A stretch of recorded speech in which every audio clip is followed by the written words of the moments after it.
Hello there. I've got my drink.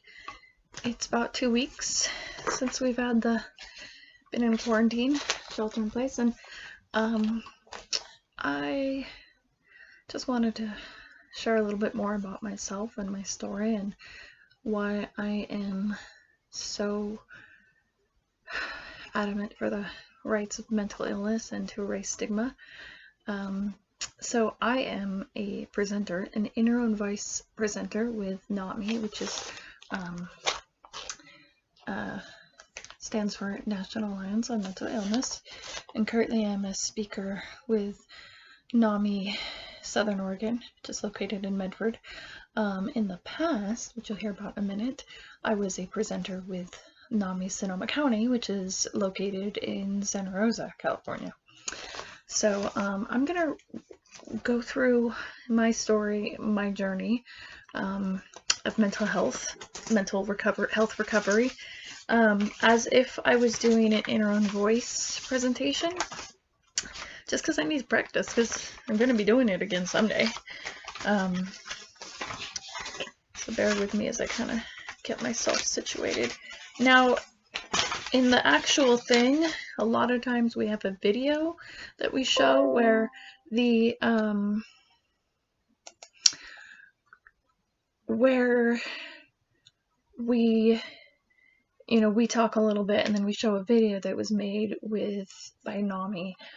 It's a little film where it's having other people on this film talk about their story, and then it comes back to us. So there's 3 sections now. There used to be more, but now there's 3.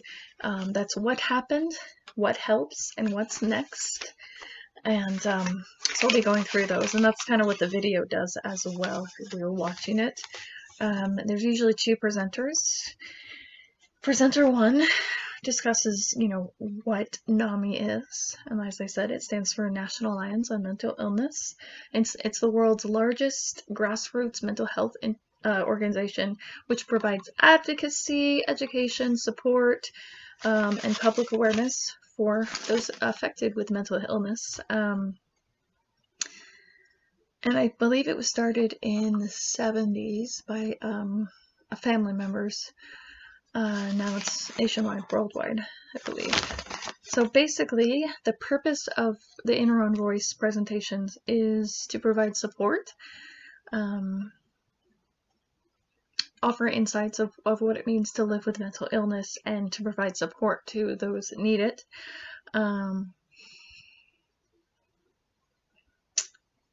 To explain that mental health conditions can affect ourselves as well as someone we know and love. I'm going to share how mental health has affected my lives, has impacted my lives. I'm going to show how you can understand early warning signs in yourself and as well as others, and how you can develop habits to help change and enhance yourself and get better and live a healthy life. Usually we'd be alternating between watching a video. Sometimes we would do that, but we're not going to right now. So yeah, with that, get started. So what happened? So I had always had symptoms of bipolar since I was like a small child, which is rapid speech, accelerated mood, intense depression, suicidal ideation, and anxiety attacks. But it was in 2006 when I had an insane breakdown due to, or I shouldn't say insane, but by insane I meant a major breakdown due to extreme stress from my teaching job. This forced me to take a look at issues and experiences that I hadn't, and it brought me the diagnosis of bipolar 1. I lost my teaching job due to situations of my illness. I had a lot of anger outbursts towards those I was working with, towards those in my life, particularly at the time the church people I was surrounding myself, because that's who was around me. And I won't really go into that right now. I can discuss later my issues around the church, and I do a little in a previous video called, I think, religious trauma or something like that. My religious trauma story. It's in the past video. But I don't want to go into that right now. All is to say, I wasn't. I had a reason why I was lashing out that was inward, and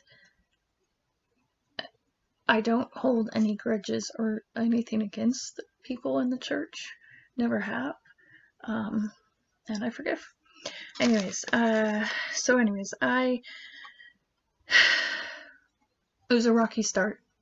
I had 26 years at the time of healing to work through, and it was the scariest thing I'd ever done in my life.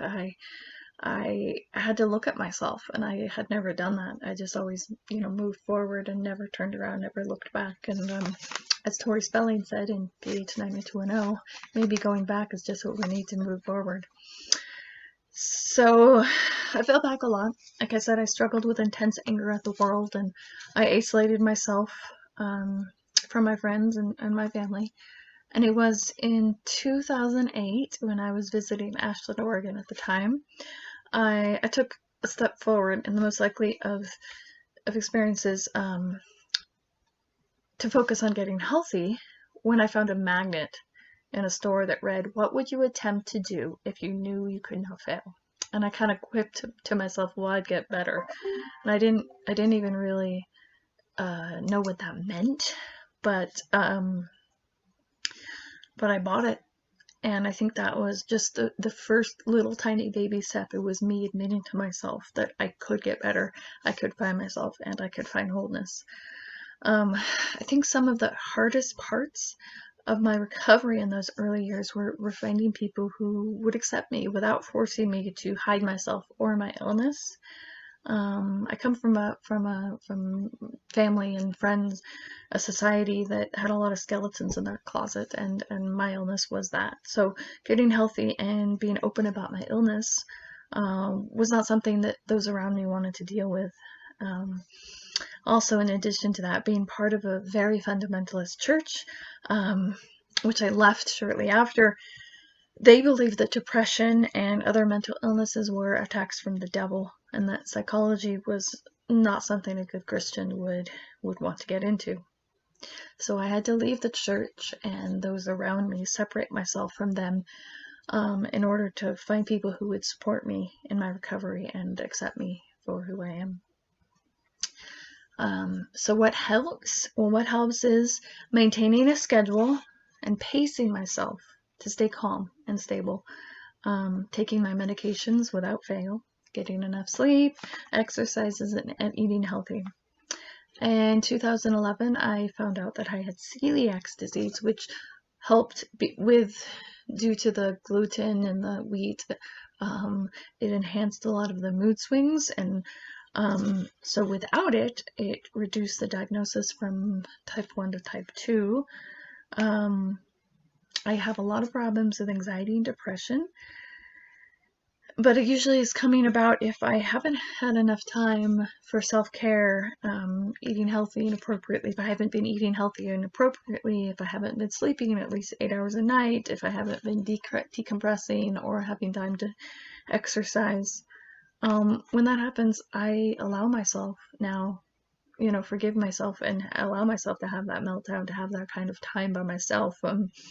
I give myself permission, and I am learning to do this more and more, to be by myself, to spend quality time with myself and alone, becoming more and more comfortable being by myself. I have learned to explore myself in new ways, and I am an actress and have been in plays and films, as you know. I have also begun the new journey towards starting a production company, and I am also a fine art model, which has helped me be comfortable even more in my own skin. I've learned that a huge part of my past discomfort was surrounding myself and allowing myself to be controlled by abusive people. In 2013, I kicked out my abusive ex-husband, and from there have been able to disengage from other types of abusers, from longtime friends to leaving the oppressive force of the church to colleagues. I now make an active choice to only acquaint myself with those who are, to acquaint myself on a deep level with those who are healthy and positive. And it has done wonders for my emotional and mental health, as well as my value and self-worth. I would say that the supportive networks are in my life and continue to be. I've been NAMI, therapy, and friends closely involved with my creative pastimes and such. So what's next? Well, my life is built on lists, is what I say here. What I need to do each day. I've learned to pace myself. I don't need to finish everything in one day. I don't need to accomplish what I want. It's going to come. So if I accomplish 4 or 5 things in a day or less, I feel good. Even if it's sometimes one thing, it's like, okay, well, I did that. I dream of having a successful business on my own. And I want to prove to the world that a person with bipolar or with a major mental health condition can be successful and can thrive as an artist and as a human being. And through my business and my own life, I want to make a difference in the world for better. I don't want, although I believe in financial abundance and that money isn't evil in itself, I want my business to be more prosperous in the ways of being a gift to the world in whatever way that is, honoring and uplifting those around me and other businesses and whatever that means, as well as myself. And I really, truly always am wanting to make the world understand what it means to struggle with mental illness and to more and more bring out in the open those living with it, that it's, reducing stigma and helping others to achieve their power and their self-worth. So thanks for watching, and I hope you're all doing well during these difficult times we live in. Stay strong and we'll get through this.